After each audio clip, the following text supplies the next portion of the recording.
Welcome back to the channel, guys. So in today's episode I'm going to be explaining the art of bottom watering. So I bottom water all of my houseplants in my house and they seem to like it. So I'm just going to explain what the difference is between normal watering and why you perhaps should be doing it. So what exactly is bottom watering? So basically it is what it says on the tin. You take a plant, you take the nursery pot out of its decorative pot, and you just water inside the decorative pot, put the plant back in, let the soil soak up the water and water the plant that way. So it's different to where you might be taking your plant over to your sink and pouring water over the top and then letting the water seep out. It's a slightly different method and one that I prefer. The first thing I like about this method of watering my houseplants is that it's far less time consuming to do so. If you have a lot of plants like I do in the house, then you can just go around each one with your watering can, pop some water at the bottom and then move on to the next one. So it's much quicker than grabbing a plant, taking it over to your sink, giving it a water, putting it back and then grabbing the next plant and so on and so on. So it's much less time consuming if you have a lot of plants in the house, and that's a real time saver, and that's one of the main reasons why I like doing it. Bottom watering is also a consistent method to watering your house plants, whereas if you were to water over the top of your house plants, then there might be some areas in the soil that miss a bit of moisture depending on how you water it. You might just water on, the middle or one half of the plant by mistake, and so some part of the soil might not get enough water. So those roots are going to be suffering a little bit. So with bottom watering, you put the water at the bottom, let the soil soak up the water and it evenly distributes it throughout the plant. So all the roots get an even amount of moisture, so it's much healthier for the plant. This method of watering is also good if you over or underwater your plant. It allows you to control that much more easily. You just go around your plants, put in a moisture meter, give it a reading. If it needs water, then top it up with water at the bottom. And then an hour or so later, come back to it. If there's any excess moisture, then just discard that. And then that way you know that your plant has had a good watering. So it's good if you have a tendency to overwater your plants. This method is also really good at avoiding splashes on leaves, which can be quite troublesome for houseplants. I've got an example here where I used to water from the top.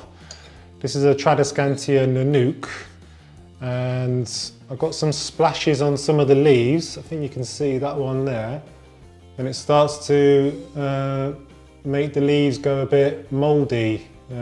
So it's a good way of avoiding that, just by putting the water at the bottom of the pot. You're not splashing it all over the place like you might be if you take your plant to the sink and then put water all over the top. So a much cleaner way of doing it. Bottom watering is also good because it avoids creating a mess and causing damage to the leaves of your plants when you kind of move your plants to the sink area to water them.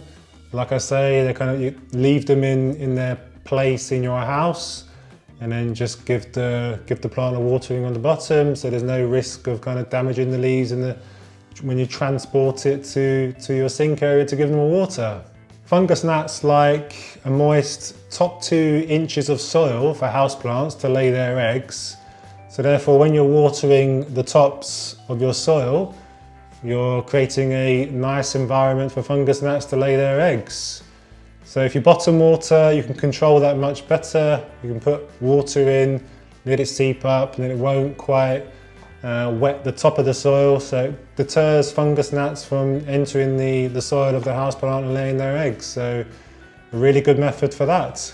Another really good advantage to bottom watering is that it's good for your plant roots. So it encourages the roots to go down into the bottom of the pot and search for the moisture. Roots tend to search for moisture, so it prevents roots from kind of staying at the top of the pot and circling around kind of the main stems of the plant, which can be harmful to the plant, can kind of suffocate it. This way, the moisture's at the bottom, therefore the roots kind of search for that at the bottom of the pot, so much healthier for the root system. Watering from the top also kind of increases compaction in the soil of your houseplant. A good soil for your houseplant should be light and well draining. If you continually water from the top of the plant, then obviously the gravity, I guess, from the water seeping through the plant will kind of generate a kind of compaction in the soil, which is not really healthy for the roots of the plant. One thing to watch out for when you are bottom watering is that it can lead to salt buildup in the soil. Because you're not flushing out the salts in the soil, you're not taking it to the sink and flushing it out and letting the water come out the bottom through the drainage holes. You're just letting the water kind of seep up through the plant. Therefore, you might get some salt building up in the soil, which is not healthy for the plant. So just once every couple of months, I would take your plant to the sink area and give it a good flush with some water over the top and let it really come out of the bottom of the pot. And that should cure the problem of having a salt build-up in the soil. Okay then guys, so I've got some plants to water today, so I'm just going to show you the process of how I go about bottom watering my plants. So as you can see, all my plants either have a decorative pot or a nursery pot inside a decorative pot, so that allows me to trap the water for the plant to soak up the water. Or if I have a smaller plant like that, this is a cutting I took from a Chinese money plant. So I just have it in a little saucer just to make sure I can capture any water. So with this one, I've got my trusty moisture meter. As you can see there, it's got dry, moist or wet. So I'm looking to only water my plants when it reads dry, so 1 to 3, maybe 4. So if I stick it into this baby Chinese money plant all the way to the bottom, you can see there that we have a dry plant. So I need to give this a good watering. So what I'm going to do is just top the plant up at the bottom with some water.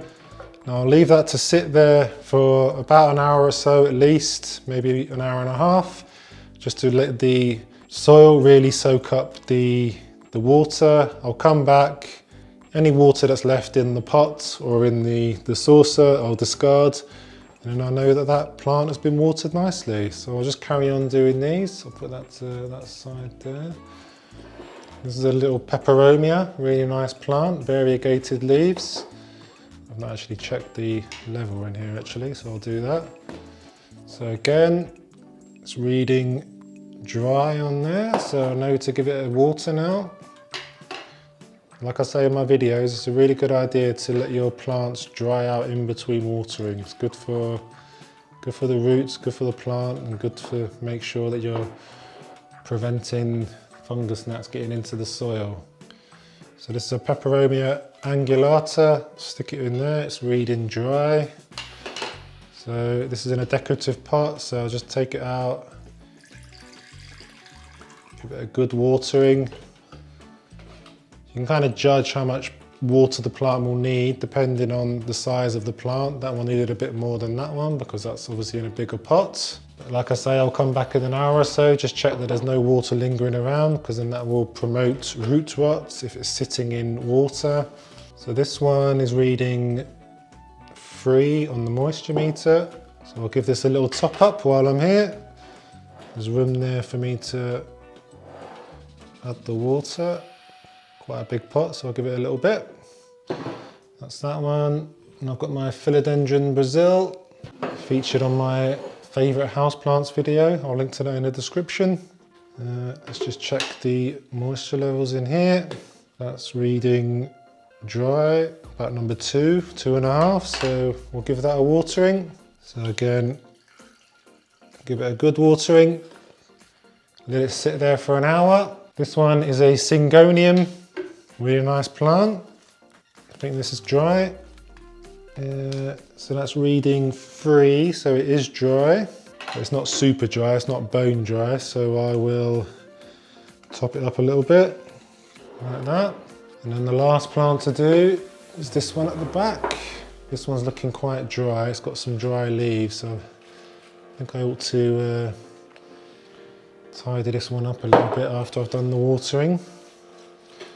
Let me just check the moisture actually. Quite a compact soil, so it might need repotting, this plant, but it's reading dry. It's about number 1 on the meter. And there you have it. That is those plants watered. So like I say, I'll come back in about an hour or so. Just check the water levels on these plants. Make sure that they've soaked up plenty of water, and I'll discard any excess. So there you have it guys, bottom watering. It's really simple, really good for your plant's health. It's a real time saver. Let me know how you get on with it. If you choose to start bottom watering your houseplants, leave it in the comments of the video. Slap a like on the video as well if you're so inclined. That helps with the channel, helps it grow. And of course, subscribe if you're new, that really helps me out. And check out my plant propagation series. I'll have it linked in the description, and I will see you in the next video. Cheers guys.